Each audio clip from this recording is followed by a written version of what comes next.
하나님 말씀 보도록 합니다. 하나님 말씀 고린도전서 16장 13절 한 절 보도록 하겠습니다. 고린도전서 16장 13절 한 절입니다. 하나님 말씀이 이러합니다. 깨어 믿음에 굳게 서서 남자답게 강건하라. 아멘.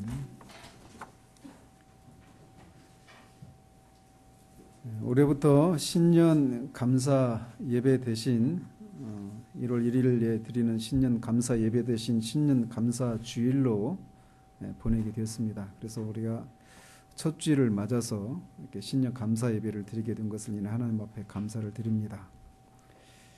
새해에 대한 어떤 메시지를 전하기 전에 먼저 지난 한 해 동안 정말 수고가 많으셨다라고 하는 말씀을 드리고 싶습니다.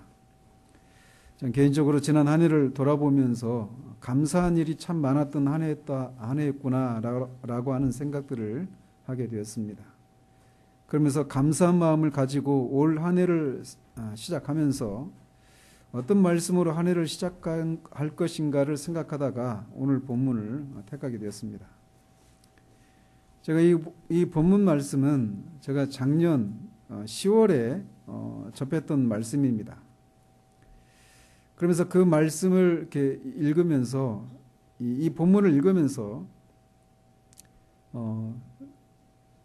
내년 설립 기념 주일에는 이 본문을 가지고 해야지 이런 마음을 이렇게 가지게 되었습니다. 그러다가 이제 오늘 이렇게 전하게 되었습니다. 제 개인에게 이 본문이 가장 많이 또 가장 먼저 적용되어야 할 그런 말씀이라고 생각을 합니다. 그럼에도 불구하고 이 본문이 더 넓게 우리 모두에게도 해당될 수 있는 그런 말씀이라고 하는 생각을 하게 되고, 특별히 올 한 해 우리가 이 본문의 말씀을 기억하고 이 본문에서 말하는 그런 사람이 되기를 소망하는 마음으로 이 한 해를 시작하자라고 하는 마음으로 말씀을 전합니다. 보시다시피 이 말씀은 사도 바울이 고린도 교회에 보낸 편지를 마무리하면서 권면하고 있는 내용입니다. 사도는 앞에서 고린도 교회가 가지고 있는 많은 문제들에 대해서 때로는 책망과 질책의 형식으로, 때로는 강렬한 호소와 변명으로 그들이 가지고 있는 문제들에 대한 답을 제시했습니다. 고린도 교회가 직면한 문제들은 교회 안에 파벌이 형성이 되어 있는 문제와, 또 어떤 사람은 계모와 음행을 한 그런 사람이 있었고 그 사람을 처리하는 과정에서 문제가 발생을 하기도 했습니다. 또 성도 간에 소송 사건이 벌어지는 그런 문제도 있었고, 결혼한 후에 그리스도인으로 개종한 사람들이 믿지 않는 배우자들과 계속해서 결혼 생활을 이어가야 하는지 말아야 하는지 이런 문제도 가지고 있었고, 또 결혼하지 않은 처녀들은 어떻게 해야 되는지 이런 문제들도 가지고 있었고, 우상에게 드렸던 이런 제물들을 먹어야 되는지 먹지 말아야 하는지, 먹는 사람은 먹지 못하는 사람을 믿음이 연약하다라고 비난하고, 또 먹지 않는 사람들은 우상에게 드린 제물을 먹는 사람들을 보면서 그들을 비난하는, 그래서 성도 간의 그런 갈등과 비난이 난무하는 그런 상황이기도 했습니다. 또 성만찬에 대해서도 무질서하고 무절제한 모습들이 난무하는 모습들이었습니다. 헌금에 대한 문제, 부활에 대해서 또 혼란을 겪고 있는 그런 문제들, 사도 바울이 정말 사도인지 아닌지, 아니면 고린도 교회 후에 들어온 그 사람들이 진짜 사도인지 아닌지 이런 문제로 혼란을 겪는 그런 상황들이었습니다. 또 예배 시에는 성령의 은사를 어떻게 사용해야 하는지에 대해서도 많은 혼란을 겪고 있었던 교회가 바로 고린도 교회였습니다. 그래서 고린도 교회가 직면한 문제들은 그리스도인의 생활과 관련된 문제도 있고, 부활과 같이 근본적인 진리에 관한 그런 문제도 있고, 바울이 정말 그리스도로부터 보냄을 받은 사도인지 아닌지, 그래서 그가 전한 메시지가 진짜 진리인지 아닌지 이렇게 교회의 서고 넘어짐을 좌우할 수 있는 그런 근본적인 진리와 관련된 문제들도 가지고 있었습니다.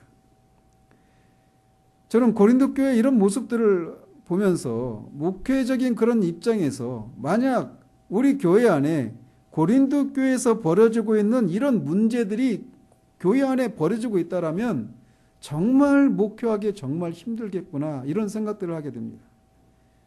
여러분이 다니고 있는 그런 교회 안에 이런 문제들이 한번 있다고 생각해 보십시오.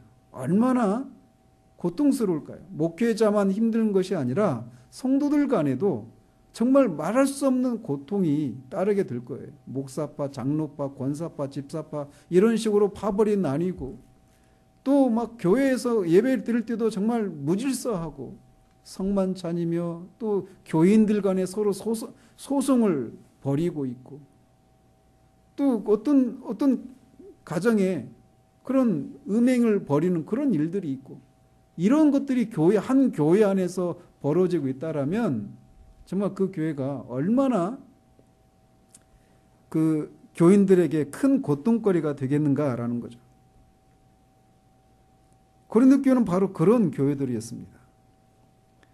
그래서 그들이 가지고 있는 그런 문제들 중에 어느 한 문제도 안락의자에 깊이 들어앉아서 여유롭게 차를 마시면서 가볍게 처리할 수 있는 그런 문제는 하나도 없었습니다. 그렇기 때문에 사도 바울이 그들을 향해서 권면하고 있는 내용들은 굉장히 치열했습니다. 또 동시에 그들을 향한 그의 깊은 사랑을 이 고린도 전서에서 우리는 읽을 수가 있습니다. 사도는 그런 그들을 포기하지 않고 그들에게 하나님의 성령의 영감을 통해 받은 진리를 전하는 수고를 아끼지 않았습니다. 갈라디아 교인을 향해서도 내가 해산하는 수고를 마다하지 않겠다라고 했던 것처럼 실제로 고린도 교회를 향해서도 그런 해산하는 수고를 마다하지 않는 그런 바울의 모습을 우리가 읽을 수가 있습니다. 그리고 그는 나중에 그가 보낸 편지를 통해서 그의 권면이 어떤 효력을 발휘했는지 그의 동역자 디모데를 보내고, 디모데를 통해서 그들이 하나님의 뜻대로 후회할 것이 없는 구원에 이르는 회개를 이루었다는 사실들을 듣고 하나님 앞에 기뻐하는 그런 모습을 보이기도 합니다.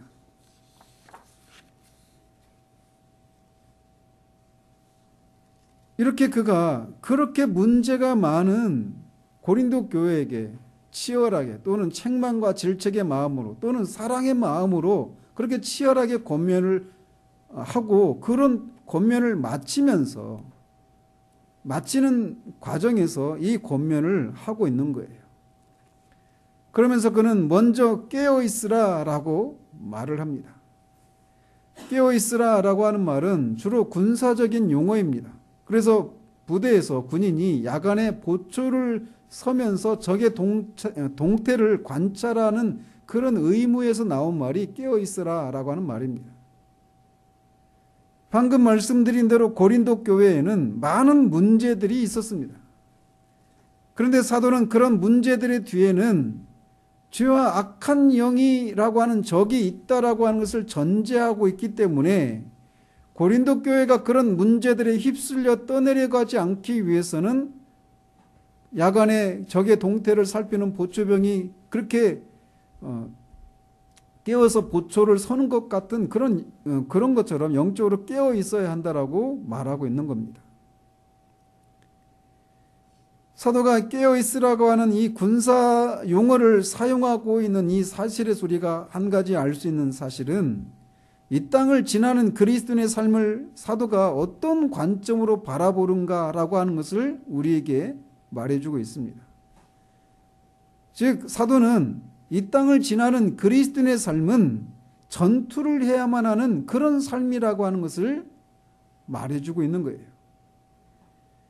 우리는 늘 전쟁이나 전투가 없는 평화롭고 안락한 삶을 갈망합니다.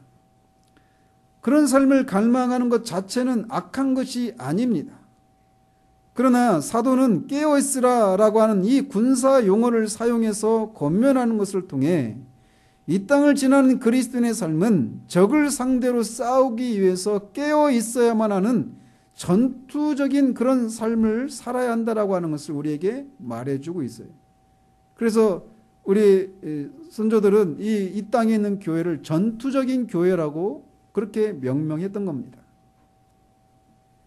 싸움이 없는 평화로움과 안락은 이 모든 싸움을 다 싸운 후에 우리가 주님께로 돌아갔을 때 누리는 것이지, 이 땅에서 호흡하는 동안 신자가 기대해야 할 것은 신자들을 넘어뜨리기 위해서 호시탐탐 기회를 엿보는 적들을 대항해서 깨어 있어야 한다고 사도가 말하고 있습니다.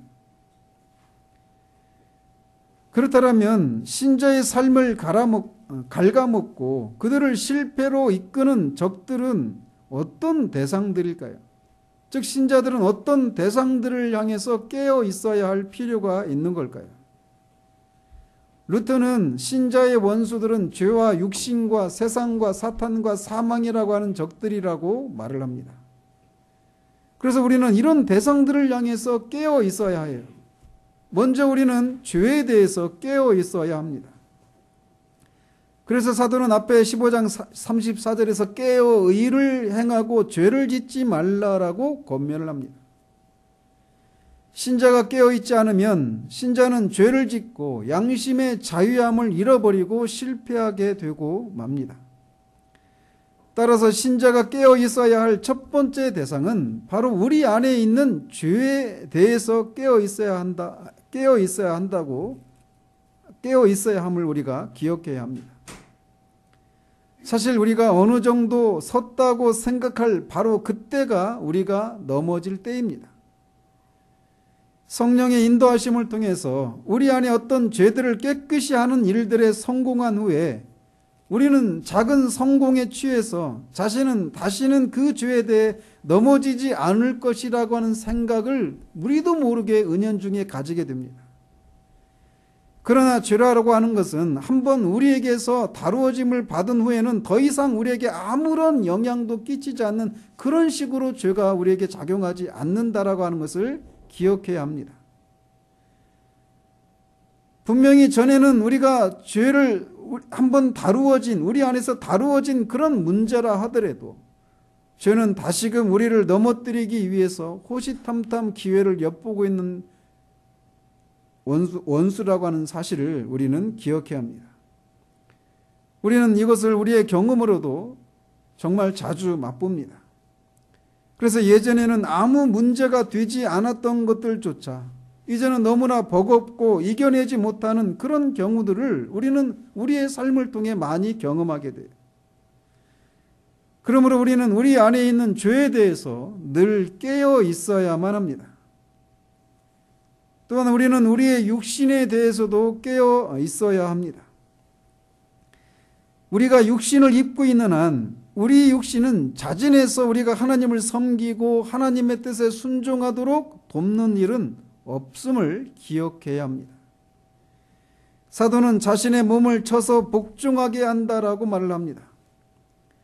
우리의 육신을 기도하고 하나님을 예배하고 찬양하고 성경을 읽고 의를 행하는 삶에 드리는 삶을 우리가 아무리 수십 년을 지속해 왔다 하더라도 제가 스스로 몸이 스스로 자원해서 그런 일을 하도록 우리를 돕지 않는다라는 것을 기억해야 돼요. 마치 김춘추가 탔던 말이 기생의 집에 자동적으로 가는 것처럼 우리의 몸이 자동적으로 하나님을 기쁘시게 하는 삶을 향해 들어지는 일은 이 썩어질 몸을 입고 있는 동안에는 결코 일어나지 않습니다. 그래서 수십 년을 단 하루도 빠지지 않고 새벽 기도를 드려왔다고 해도 우리의 몸이 자동적으로 새벽에 그렇게 기도할 수 있는 몸의 상태를 자동적으로 가지게 되는 것은 아닙니다. 우리의 몸은 점점 약해져 갑니다. 우리 교회도 이미 벌써 여러분이 몸이 예전과 같지 않다라고 하는 말씀들을 하는 분들이 계셔요. 그렇다면 올해 끝에 가서는 분명히 여러분들의 몸이 올 초보다 더 힘들어질 것이 분명합니다. 그런데 우리의 몸은 늘 편하고 고통스럽지 않기를 바랍니다. 그러나 우리는 몸이 원하는 대로, 몸이 이끄는 대로 우리의 삶이 끌려가면 그 끝에는 영적인 게으름과 파산만이 우리에게 주어진다는 사실들을 기억하고 육신에 대해서도 우리는 깨어 있어야 합니다. 또한 우리는 세상에 대해서도 깨어 있어야 합니다. 자신은 이제 세상을 등지고 떠나서 주님을 섬기는 사람이 되었기 때문에 세상은 더 이상 자신에게는 문제가 되지 않는다라고 하는 사람이 있다라면 여러분은 세상이 어떤 존재인 어떤 곳인지 그리고 여러분이 어떤 사람인지를 제대로 알고 있지 못한 것입니다. 저는 청년 시절에 제가 그렇게 세상을 등지고 주님께로 돌아왔기 때문에 세상이 저한테는 크게 문제가 되지 않는다라고 생각을 했습니다. 그런데 결혼을 하고 아이들이 태어나고 그 아이들이 점점 자라가면서 아이들을 양육하는 것과 관련해서 그리고 다양한 경로를 통해서 제 안에 얼마나 세상에 대한 뒤에 남겨놓고 온 세상에 대한 미련이 강하게 남아있는가를 정말 많이 보게 됩니다. 세상에 대한 미련은 우리가 그리스도인이 되는 순간 세상이 우리를 지배할 권리를 잃어버리는 것은 사실이지만 그래서 우리가 더 이상 세상에 속한 사람이 아닌 사람이 된 것은 분명하지만 그 세상이 우리에게 아무런 영향도 끼치지 못하는 것은 아닌 것을 기억해야 돼요. 왜냐하면 여전히 우리가 세상을 떠나 있지만 세상에 있기 때문에 그렇습니다. 그래서 세상은 언제나 거기 남아서 우리가 주님의 뒤를 따르지 않았으면 누릴 수도 있었을 것들을 생각나게 하고 자꾸 쟁기를 든 우리로 하여금 뒤를 돌아보게 하는 일들을 한단 말이죠. 특별히 우리가 이런저런 어떤 결핍에 시달리게 될 때 세상의 유혹은 매우 강렬하게 우리에게 다가옵니다. 나이가 들면 세상에 대한 욕심이 자연스럽게 사라지게 된다고 생각하지 마십시오. 오히려 우리는 나이가 들어서 세상의 유혹을 이기지 못하고 청년 때의 순전함을 잃어버리는 슬픈 모습들을 더 많이 발견하게 됩니다. 정확한 문장은 제가 기억이 나지 않지만 도저 목사는 목사 안수를 받으면서 하나님 앞에 어떤 기도를 올렸는데 그 기도문이 있는데 제가 기억은 잘 나지 않아요. 그런데 어렴풋이 기억나는 건 자신이 나이가 들어서 은퇴하고 삶의 안정을 찾기 위해서 노심초사하는 그런 사람이 되지 않기를 위해 하나님 앞에 기도합니다. 제가 신학을 하기 전에 그 기도문을 읽었었는데 그때 그 기도가 제게 전해주는 무게와 지금 제게 전해지는 무게는 사뭇 다릅니다. 청년 때는 그까지 세상 버리면 그만이지 하는 마음이 들곤 했었지만 그래서 주님을 위한 선택에 상대적으로 그렇게 많은 어려움을 느끼지 않았었지만 나이가 들면서 그리고 제 선택으로 영향을 받을 사람이 늘어나면 늘어날수록 주님을 위한 선택의 어려움을 더 많이 겪는 저를 봅니다.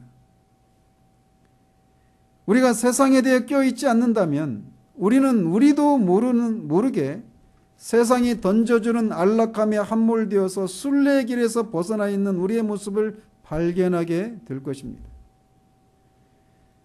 하나님은 예레미야에게 말씀하시기를 가서 예루살렘의 교회에 외칠지니라 여호와께서 이와 같이 말씀하시기를 내가 너를 위하여 내 청년 때의 인애와 내 신혼 때의 사랑을 기억하노니 곧 씨 뿌리지 못하는 땅 그 광야에서 나를 따랐음이니라 라고 전하라고 말씀하셨어요. 청년 때의 인애와 신혼 때의 사랑은 사람의 사랑 중에 가장 순수하고 열렬한 사랑이 표출되는 그런 시기라고 할 수 있습니다. 그런데 이스라엘이 한때는 하나님을 향해서 그런 사랑을 보였던 때가 있었다라고 하나님이 말씀하셔요. 그리고 그때는 광야에서 했다라고 말씀하십니다. 이스라엘 백성들은 씨를 뿌려도 거둘 것이 없는 그런 건건한 땅 광야에서는 하나님 앞에 청년의 그 인애와 신혼 때 그 사랑을 보였지만 지금은 더 이상 광야에 있지 않고 가나안에 살고 있고 씨를 뿌리면 소출을 얻을 수 있는 그 풍요로움을 누리고 있는데 그 청년 때의 인애와 신혼 때의 사랑을 잃어버렸다고 하나님이 말씀하고 계신 거예요. 이 사실에는 우리에게 시사하는 바가 매우 큽니다. 우리는 세상의 것들을 충분히 누리지 못하는 것을 인해서 힘들어하고 어서 속히 이런 것에서 벗어났으면 하는 마음이 우리를 지배합니다. 그런데 많은 경우에 우리가 세상에서 원하는 것을 얻은 후에 이스라엘 백성들처럼 하나님을 향한 순수한 사랑과 열정을 잃어버리는 경우들을 많이 보게 돼요. 몇 년 전에 제가 카페에 있는 그 찬양 동영상 밑에 댓글을 단 적이 있는데, 하나님은 그분의 선하심과 지혜 가운데 우리의 사랑을 잃어버리지 않기 위해서 때로는 우리를 광야 같은 상황에 두신다라고 하는 것을 우리는 기억해야 합니다.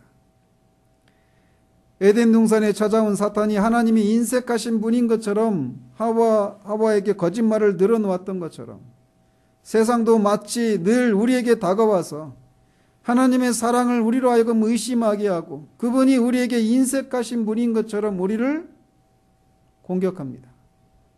그래서 이 길이 아니었으면 네가 지금은 다른 삶을 살고 있었을 텐데 하는 그 생각이 우리 안에서 일어나게 되도록 그렇게 우리를 꼬드깁니다. 그러나 그런 생각이 우리 가운데 일어나는 것만큼 하나님의 마음을 아프게 해드리는 것이 없음을 기억해야 합니다. 우리 현재 배우자에게 만족하지 못하고 내가 다른 사람을 만났으면 더 나은 삶을 살았을 걸 하는 생각이 그 배우자를 슬프게 하는 것을 무한대로 확장해 보시면 우리가 하나님을 따르는 길이 아닌 다른 길을 따랐다면 더 나았을 건데 라고 하는 그 마음이 그렇게 하나님께 큰 고통이 된다는 사실을 기억해야 합니다. 그러니 우리는 세상에 대해서도 깨어 있어야 합니다. 또한 우리는 사탄에 대해서도 깨어 있어야 합니다. 우리가 나중에 에베소서 6장 그 10절 이하에서부터 시작되는 그 부분을 강의하면서 더 자세히 살펴보겠지만 우리가 종말에 주님 안에서 서기 위해서는 그리고 악한 영들을 대적하기 위해서는 이 악한 영들과의 전투에 우리가 준비하고 있어야 한다고 성경은 우리에게 말해줍니다. 사탄은 그 실체가 보이지 않기 때문에 우리는 사탄의 존재를 잊기 쉽습니다. 사탄이 항상 보이는 형태로 또는 어떤 식으로든 우리가 감각할 수 있는 방식으로 우리를 공격하는 것은 아닙니다. 그렇지만 그렇다고 해서 우리가 그의 존재를 인식하거나 지각하지 못한다고 해서 그의 존재가 부정되거나 우리를 향한 그의 공격이 더 이상 없다고 우리가 말할 수 없습니다. 사탄은 지금도 삼킬자를 찾아 두루 돌아다닌다고 베드로 사도가 경고했는데 사탄은 지금도 우리를 그렇게 끊임없이 공격하고 하나님의 자녀됨의 영광에서 우리가 이탈해서 하나님의 자녀로서의 그 영광을 누리지 못하도록 하기 위해 쉼없이 일하고 있음을 기억해야 합니다. 그래서 우리는 사탄의 괴계가 무엇인가, 어떤 식으로 우리를 공격하는지에 대해서 우리는 알아야 되고 그런 사탄의 공격에 대해서도 깨어 있어야 합니다. 마지막으로 우리는 사망에 대해서도 깨어 있어야 합니다. 사망, 죽음이라고 하는 것이 때로는 우리에게 멀게 느껴질 때가 있습니다. 왜냐하면 아직 우리가 일반적으로 죽을 날이 그렇게 가깝지는 않다고 생각하기 때문에 죽음에 대해서, 사망에 대해서 깨어 있어야 한다는 필요를 그렇게 많이 느끼지 않을 수도 있습니다. 그렇지만 사망이라고 하는 것은 우리가 직접 죽음을 직면하게 되는 순간에만 우리의 원수로서의 역할을 감당하는 것이 아닙니다. 우리는 종종 우리 몸이 어디가 아프기라도 하면 우리의 생각은 꼬리에 꼬리를 물고 우리가 무슨 죽을 병이라도 걸린 것처럼 생각돼서 삶의 의욕을 잃어버리고 자신이 죽으면 남겨진 가족들은 어떻게 할까에서부터 별의별 생각들에 사로잡혀 한동안 우울한 시간들을 보내곤 합니다. 그런 식으로 죽음은 우리의 삶에 언제라도 우리를 공격할 준비를 갖추고 있어요. 그러므로 우리는 죽음에 대해서도 깨어있을 필요가 있습니다. 그렇다면 우리가 이렇게 죄와 육신과 세상과 사탄과 사망에 대해서 깨어 있어야 되는데 그 각각의 원수들에 대해서 우리는 어떤 방식으로 깨어 있을 수 있을까요? 먼저 죄에 대해서는 우리가 늘 민감함을 유지하는 것을 통해 깨어 있어야 합니다. 우리가 죄에 대해 민감해지지 않고 깨어 있지 않으면 우리는 죄에 대해서 둔감해지고 그것들을 정당화하고 합리화하면서 죄를 짓게 됩니다. 만약 여러분이 옛날에는 죄라고 생각했던 것들을 지금은 죄라고 생각되지 않고 마치 그것은 내가 진리를 제대로 알지 못하고 율법주의적인 생각에 사로잡혀서 내가 그전은 안 했지만 지금은 내가 그리스도 안에 자유하니까 그런 자유함 가운데 이런 것을 할 수 있어 라고 생각하면서 옛날에는 죄라고 했던 것들을 지금은 죄라고 생각하지 않고 그 무엇인가를 하고 있다라면 여러분은 지금 정상적인 상황 가운데 있지 않다라는 것을 기억해야 합니다. 만약 여러분의 생각이 전에는 내가 잘못 알아서 이게 죄인 줄 알았는데 말씀을 더 깊이 알고 보니까 죄가 아니네 라고 하는 생각을 하면서 예전에는 행하지 않았던 그것들을 하고 있는 것을 통해 여러분이 하나님의 임재를 누리는 것에 아무런 영향을 받지 않고 있다라면 그것은 죄가 아닐 수 있습니다.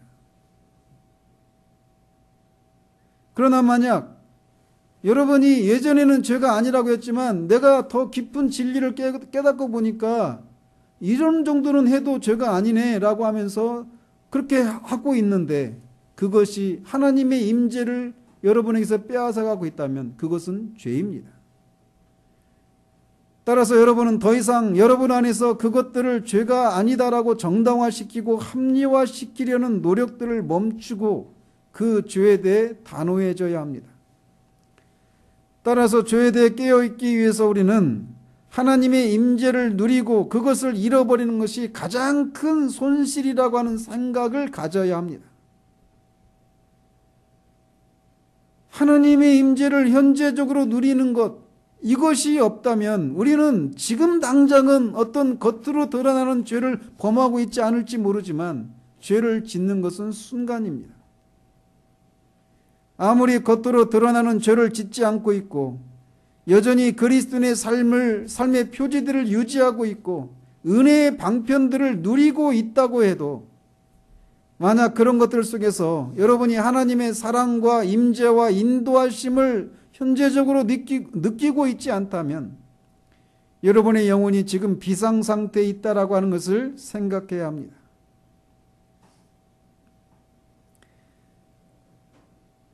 주님은 우리에게 너희가 진리를 알지니 진리가 너희를 자유케 하리라고 말씀하셨는데 우리는 그 말씀을 얼마나 자주 우리 좋을 대로 아전인수격으로 그렇게 잘못 이용하는지 모릅니다.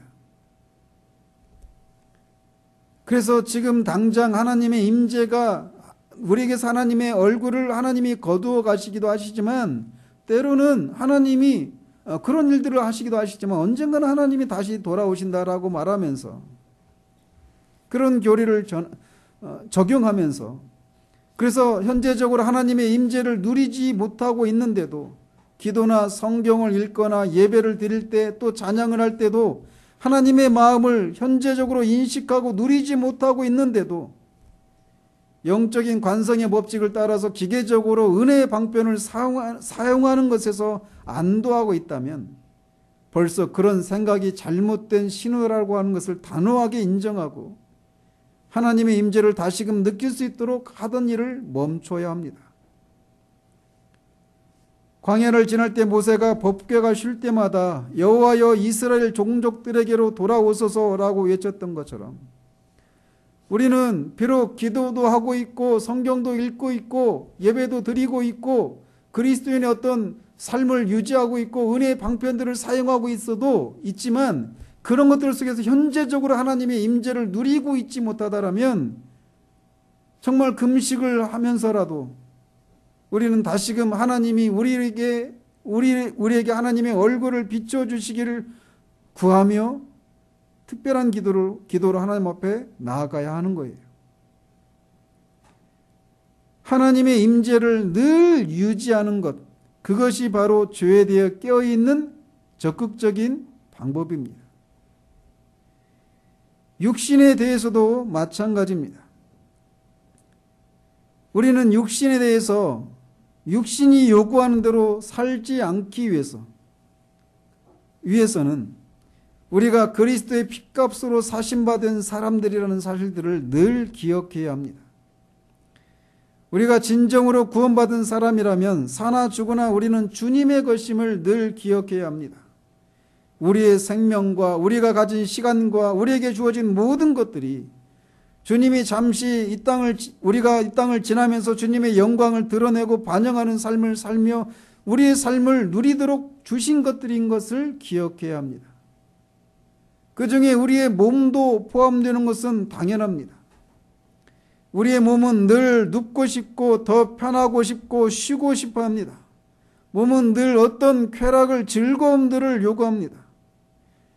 동물적인 욕구를 채우는 것 그 자체가 죄는 아니지만 만약 그것이 그런 욕구들에 의해서 우리의 삶이 매여 있고 그 욕구들이 원하는 대로 우리의 삶이 이끌려가고 있다라면 그것은 우리 안에서 몸이 차지해야 될 바른 자리에 있지 않은 것을 드러내는 것입니다. 우리는 우리의 몸이 아니라 우리 영이 우리를 주장하도록 하는 삶을 살아야 합니다. 그래서 우리의 몸이 주님을 섬기고 주님을 기쁘게 하고 주님과 가까이 하고 주님의 몸된 교회를 섬기고 주님의 지체들을 섬기는 이런 일들에 게을러하고 그런 것들을 거부하려고 할 때마다 우리의 몸은 우리의 것이 아니라는 사실들을 기억해야 돼요. 주님의 것임을 기억하고 주님이 원하시는 삶에, 주님이 원하시는 일에 우리의 몸을 드려야 합니다. 우리가 뒤로 물러가지 않기 위해서는 앞으로 전진해야 합니다. 우리의 몸이 원하는 대로 삶을 살지 않기 위해서는 우리의 몸을 부지런히 주님을 위한 삶에 드리는 것을 통해 그런 것들을 거부할 수 있는 거예요. 세상을 향해 깨어있는 방식도 마찬가지입니다. 하나님과의 교제 가운데서 그분의 사랑과 극률이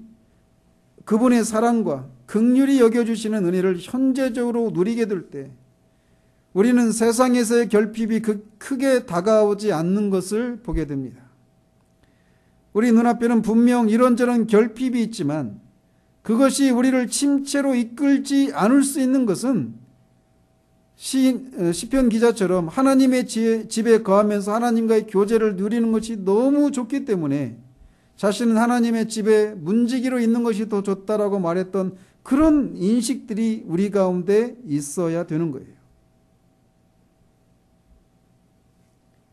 우리에게 가장 중요한 것은 하나님과의 교제 가운데 달콤함을 누리는 것입니다.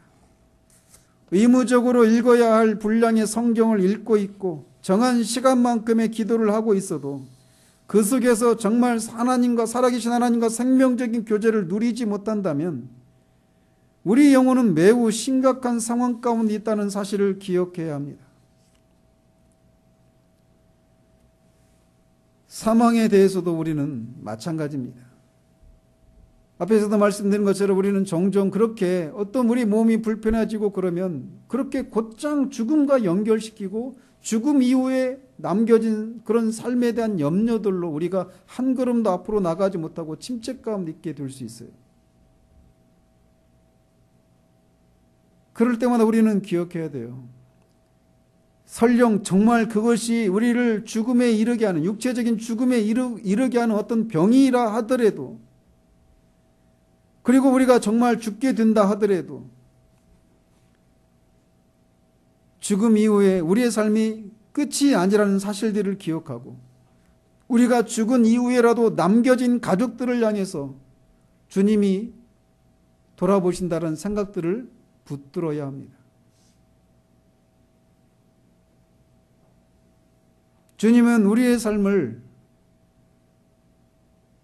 반드시 책임지십니다. 왜냐하면 거기에 주님의 명예가 걸려있기 때문에 그래요. 감히 주님의 이름이 우리 같은 사람의 삶에 걸려 있습니다. 하나님이 스스로 그것을 하셨어요. 주님을 섬기다가 남겨진 가족들을 향해서 주님이 결코 내버려 두지 않으십니다. 각자 도생의 길을 찾으라고 말씀하시지 않으십니다. 그러므로 사망에 이르게 되는 병에 걸렸든지 아니면 그것이 그냥 헛된 근거 없는 생각이든지 그 사망으로 인해서 우리의 마음이 우울해지고 침체가 되려갈 때마다 죽음 이후에 우리의 삶에 대해서 또 죽은 우리가 떠나간 다음에 남겨질 가족들을 향해서도 주님이 책임을 지시고 보호해 주신다는 생각들을 붙들고 그 생각들을 단호히 떨쳐야 합니다. 사탄의 공격에 대해 깨어있는 길은 진리 가운데 서는 것입니다. 그래서 사도는 믿음에 굳게 서라고 권면을 합니다. 믿음에 굳건하게 서는 것은 모든 교훈의 풍조에 밀려 요동하는 것과 반대되는 모습이라고 할 수 있습니다. 즉 믿음에 굳건하게 서기 위해서는 우리가 믿는 바가 무엇인지를 분명히 하고 성경이 진리라고 말하는 것들에 대해서는 어떤 타협도 하지 않고 진리를 끝까지 고수하는 것, 그것이 믿음에 굳게 서 있는 모습입니다. 믿음에 굳게 서는 것과 사탄의 공격에 맞서는 것은 동일한 전략입니다. 나중에 살펴보겠지만 사탄은 끊임없이 우리 자신에 대해서 의심하게 하고 절망하게 합니다. 그런 공격에 맞서는 무기는 모두 진리와 관련된 것들입니다.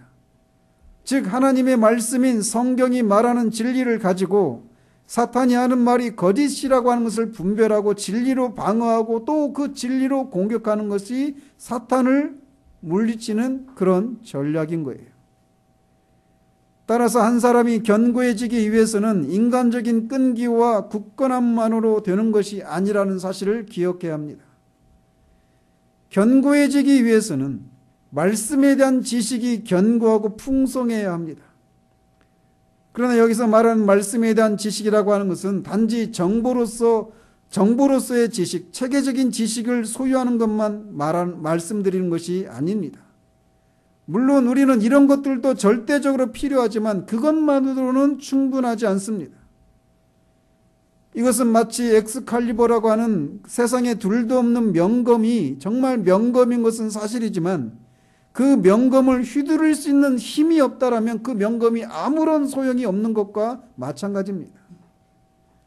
그래서 아무리 정보로서의 말씀에 대한 지식을 정말 체계적으로 가지고 있다 하더라도 그 말씀의 능력을, 그 말씀의 실체를 실제적으로 맛보고 그 말씀의 능력을 힘입어서 그 말씀의 검을 휘두르는 방법들을 모른다라면 그는 결코 믿음에 굳건하게 설 수가 없습니다.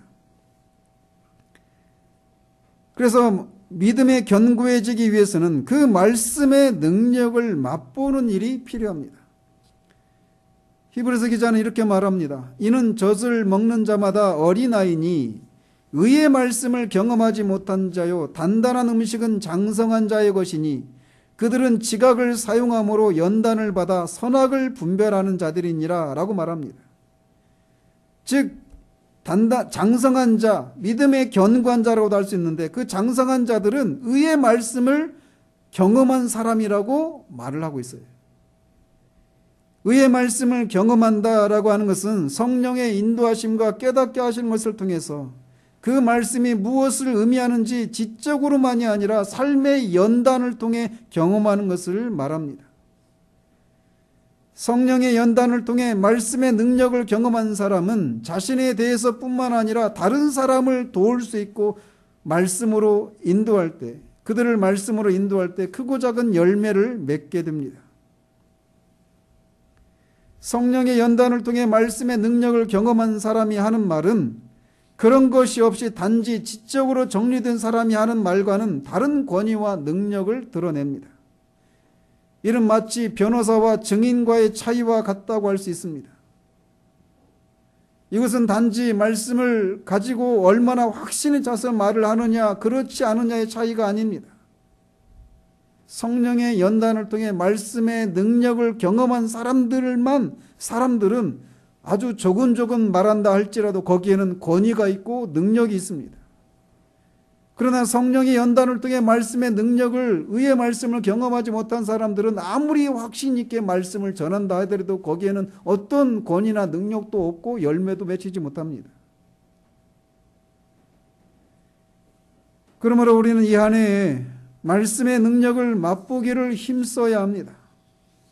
이를 위해 성령께서 우리를 다루시고 인도해 주시기를 소망하고 성령의 인도하심에 민감해야 합니다.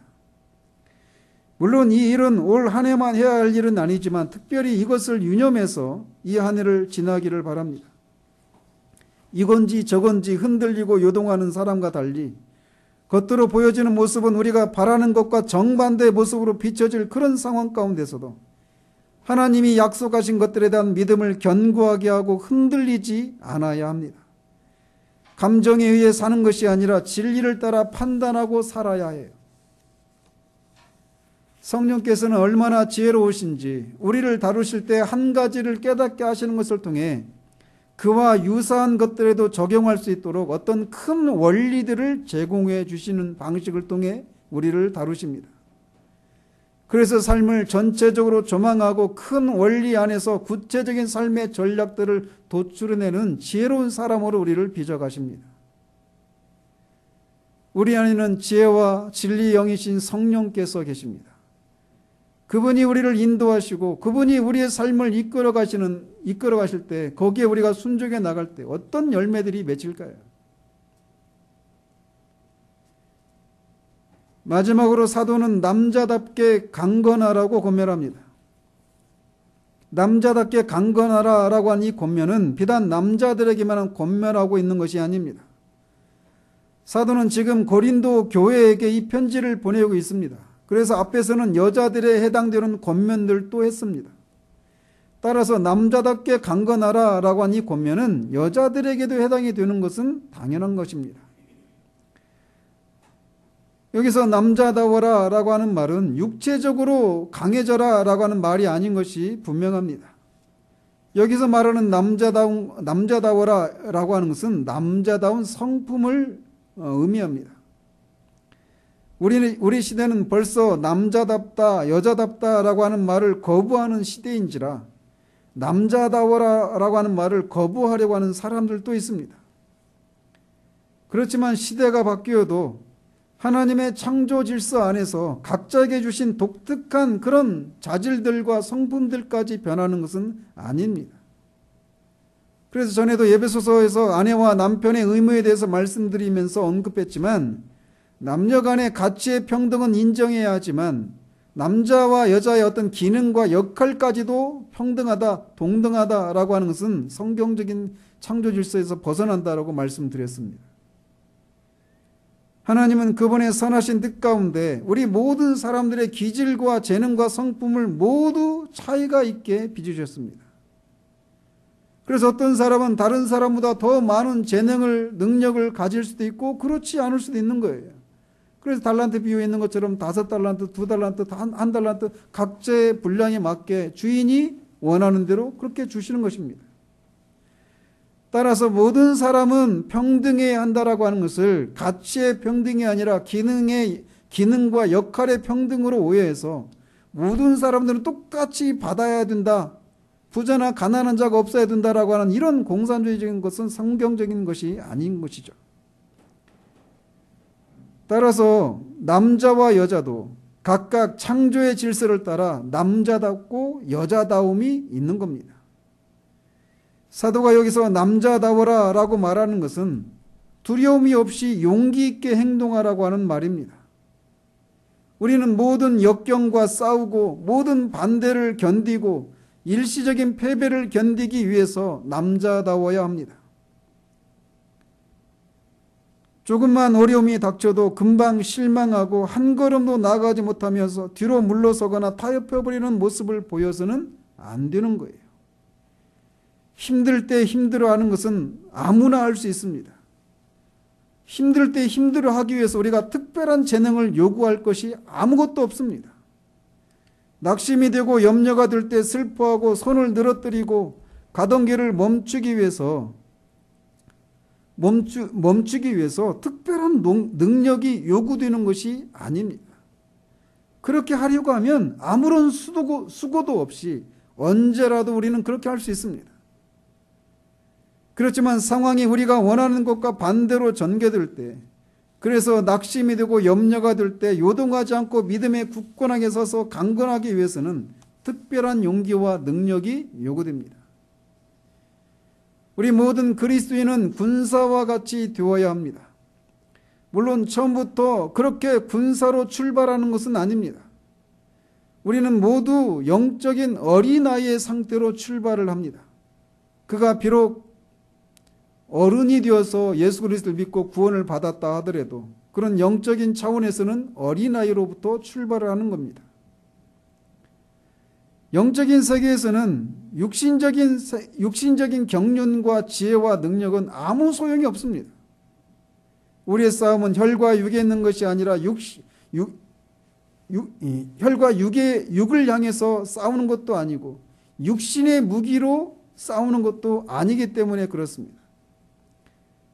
그래서 우리는 누구나 영적인 아이로 그리스도인의 삶을 시작하지만 영적으로 어린아이의 상태에 오래 머무는 것은 결코 정상적이지 않다라고 사도가 말합니다. 사도는 이 고린도 교회를 향해서 너희들이 아직도 영적으로 어린아이라고 앞에 3장에서 질책을 했습니다. 그런데 우리가 전에도 말씀드렸지만 이들은 예수 그리스도를 믿은 지 그렇게 오랜 세월이 지난 교회가 아니었어요. 예수 믿은 지 그렇게 오래지 않았음에도 불구하고 그런 교회를 향해서 너희들이 아직도 어린아이니까 그렇게 파벌을 형성하고 서로 나는 개바파네, 바울파네, 그리스도파네라고 이렇게 나뉘지 않느냐라고 책망을 하고 있는 것을 보게 됩니다.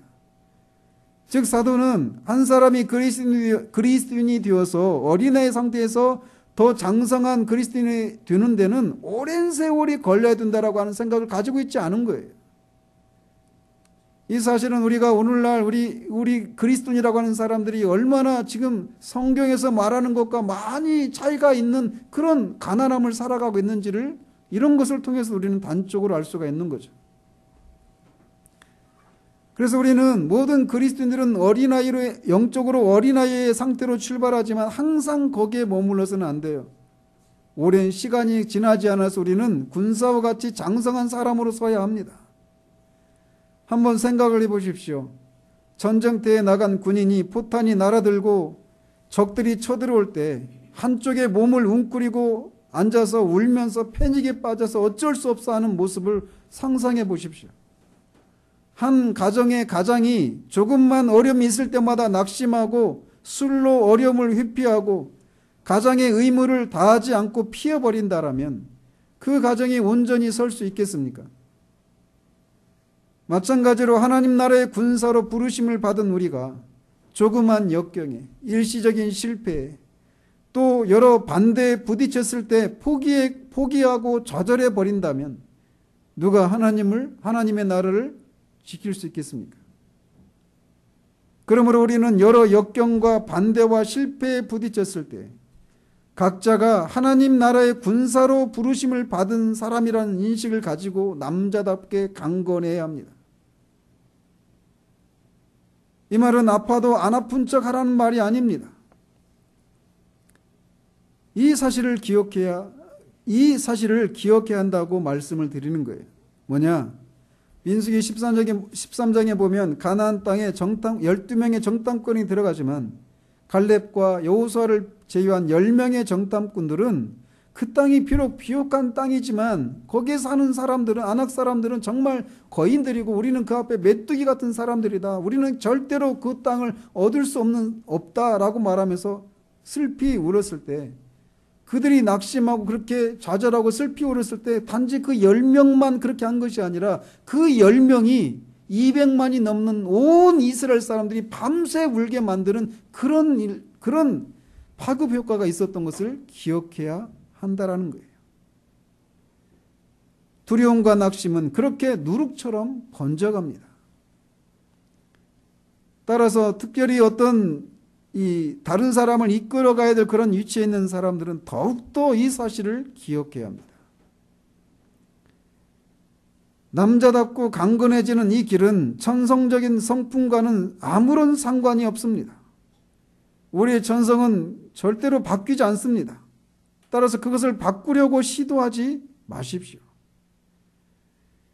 사도가 말하는 남자답고 강건해지는 이 길은 천성적으로 남자답고 상남자 스타일 강건한 이런 사람이 되라고 말하는 게 아니에요.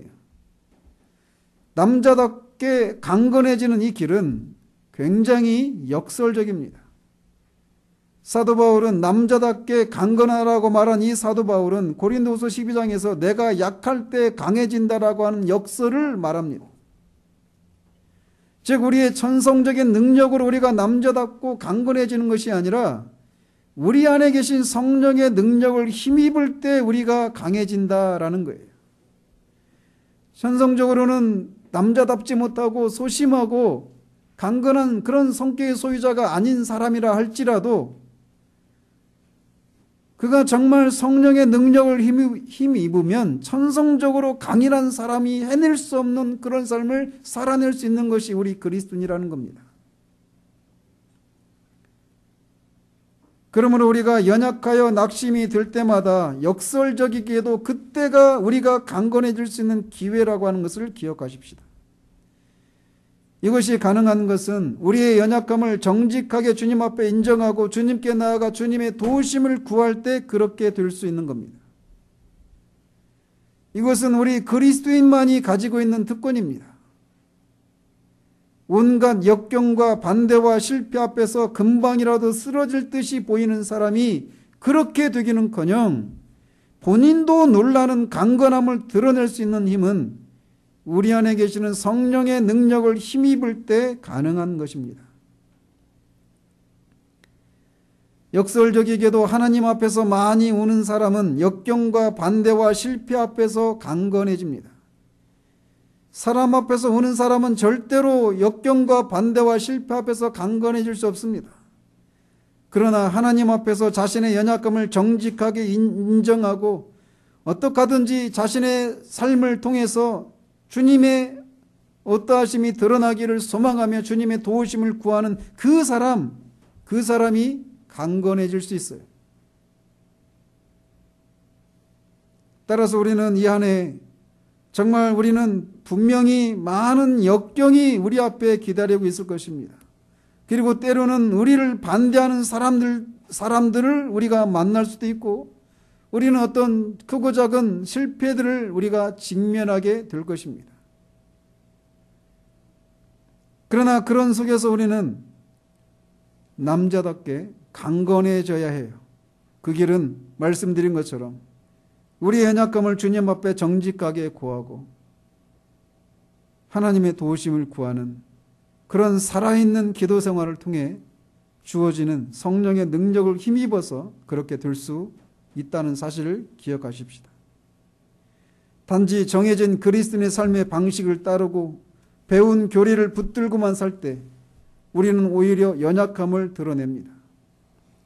그러나 하나님 앞에 정직하게 우리 연약함을 아뢰고 하나님 앞에 엎드려 우는 자들, 하나님의 도우심을 구하며 그렇게 엎드려 있는 자들에게 하나님은 일어서서 우리가 직면한 역경과 실패와 비난, 반대들을 맞서고 물리칠 수 있는 그런 용기를 우리에게 불러 일으켜 주실 것입니다. 이 한 해 정말 우리 모두가 그렇게 주님의 능력을 힘입어서 모든 역경과 반대와 실패 앞에서 좌절하고 낙심하고 움츠러드는 사람들이 아니라 남자답게 강건하게 설 수 있는 그런 우리 모두의 길을 우리 주님의 이름으로 축원드립니다.